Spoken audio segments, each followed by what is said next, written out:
Bonjour à tous! Aujourd'hui, je vous retrouve dans une nouvelle vidéo pour vous parler du rôle du notaire dans la transaction immobilière. Le notaire, à quoi sert-il? Il est chargé d'authentifier les actes juridiques qu'il fait signer à son étude. Il veille au bon déroulement du compromis de vente à la signature de l'acte authentique. Il a un devoir de conseil et d'information auprès des parties, que ce soit vendeur ou acquéreur.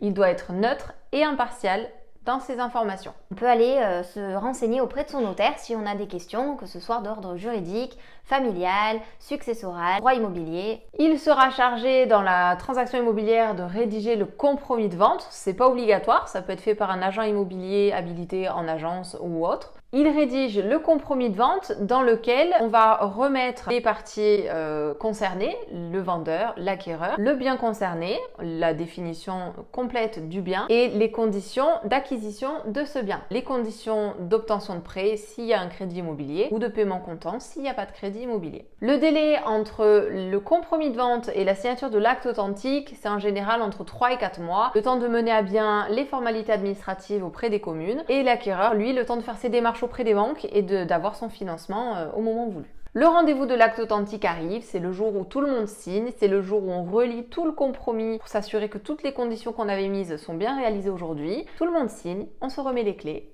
et c'est parti. Et est-ce qu'il faut un ou deux notaires? Alors généralement, un seul suffit et il représente les deux parties.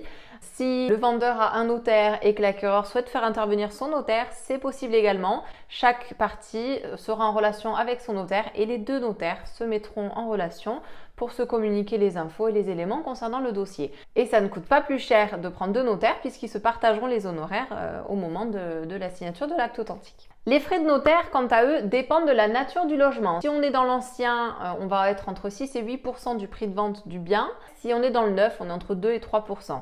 À savoir que la majorité des frais de notaire correspondent aux droits de mutation qui sont des impôts récupérés par le département.